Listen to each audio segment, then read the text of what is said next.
The next story that appeared in the Post, and keep in mind that many of these stories appeared within 3 or 4 months of each other. I mean, when he first hit the Post in the spring of 1920, it was like bam, bam, bam. You know, it was like every couple weeks in a row, every other week. So all these stories are really reflective of a quick to be so prolific, and to spit them out like that. Of a quick sprint. But this one's kind of special to us in Montgomery, the Ice Palace, because I loved this story. You love this story? I love this story too, and I love it in part because it is set in a fictionalized version of Montgomery. Oddly enough, when he wrote about Montgomery, he did 3 stories set here, but he described it, he called it Tarleton, but he kicked Georgia. it. Yeah, Georgia. I've never figured out why. I think he was afraid of embarrassing his in-laws by setting it like he was making too much fun of Alabama, so the joke will be on the Georgians. But what did you love about this story? Well, I was struck by how 100 years later, so little has changed between the North and the South and our respective views of each other. I didn't like her name. Okay. Sally Carol Happer. Sally Carol Hopper, right? Happer. Sally Carol Happer. Yeah, I struggled over her name the whole time. But I did like her. Mm-hmm. I liked that she recognized the limitations of where she was. Right. And she wanted more than where she was. But at least her initial attempt at getting more turned out to not be such a great replacement. I thought it was a wonderful take on what makes a region or a community, a culture, valuable, because there was value in both the southern way of life and the northern way of life, although they were very, very different. But each of them, each character was so proud of the region from which they came. Right. And they did a good job of sort of representing this is what is good about where I'm from, and not glossing over. I thought she was more honest about the failings of the South than he was about the North. Yeah. He was a little blinder, but that could be my own bias coming through. How realistic is that, by the way?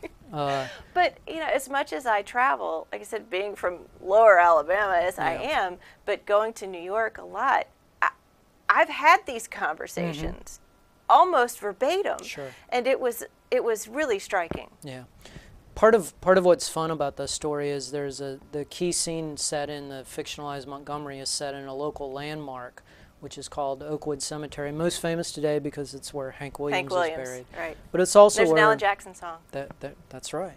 I'd forgotten about that. But it's also where Zelda's parents and brother are buried. But to this day, if you come to Montgomery, and you can give us a call, we'll take you to the wavy valley of graves that's down there, and you can see it, and it's kind of fun to walk through and think about this story. When the Post originally ran it, they had an illustration of the couple in Oakwood, and the illustrator had never been to Montgomery, but he pictured it just like it is, just through the descriptions. There's always been a sense of a sort of eerie desolation to it. And it is reflective of what, you know, in Southern literature is called the lost cause, right? The post-Civil War, and the idea of you know, losing that Southern aristocracy. You know, but also a tie to family. Yeah. And that was made. That was a point made in the story as well, that there is a heritage here. You know, when they're sitting in the cemetery and waiting for those women to leave so they can guess, it reminded me of the homecomings out in the country when you go back to the church where your great-grandparents went, and everybody cleans up the cemetery, the grave sites. And I suspect that's what those women were doing. And Sally visits those graves and reads them, and she envisions the people who were there. So yes, it's the nostalgia for the lost cause, but it's also a sense of continuity and connection to those people who have come before, which is presented in contrast with his. Right. When he takes her to his hometown, and he says that, you know, this only goes back as far as my grandparents. Yeah. And, you know, she goes back great grandparents, who one of them who was a governor, and so there really is a difference.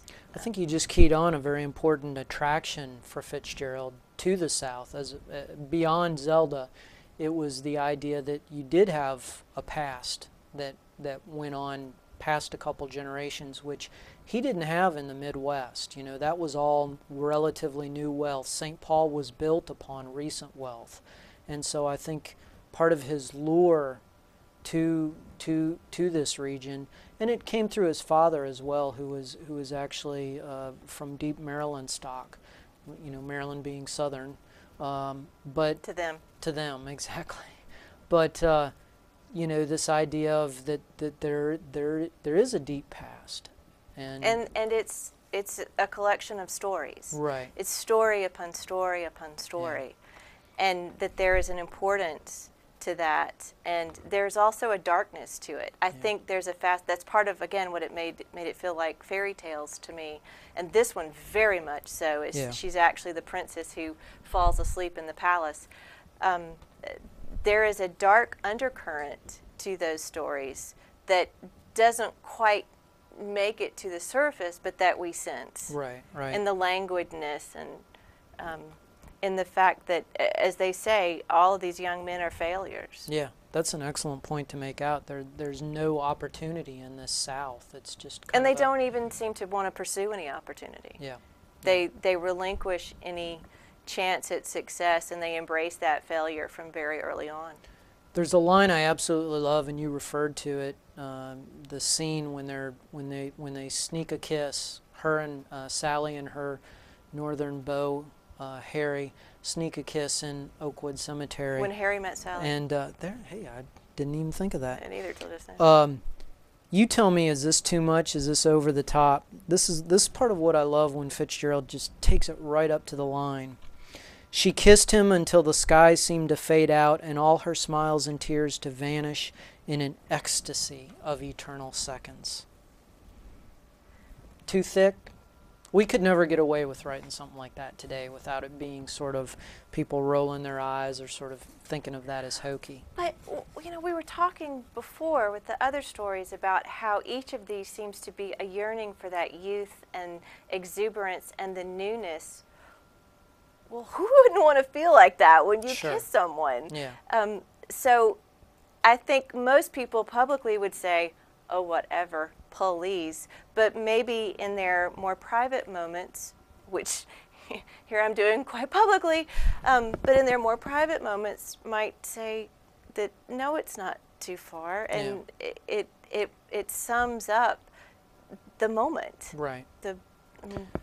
It's interesting because Fitzgerald was great at writing kisses. And I mean, this was a way that the critics used to complain about him. They would say, well, he's so juvenile, he can't ever imagine what comes after the kiss. But I think for him, maybe he just didn't want to. Well, I think for his romanticism, the kiss was in some ways the most transporting, symbolic, sure, and it has all those chivalric and sort of religious tones to it that really elevate it up and make it idealistic.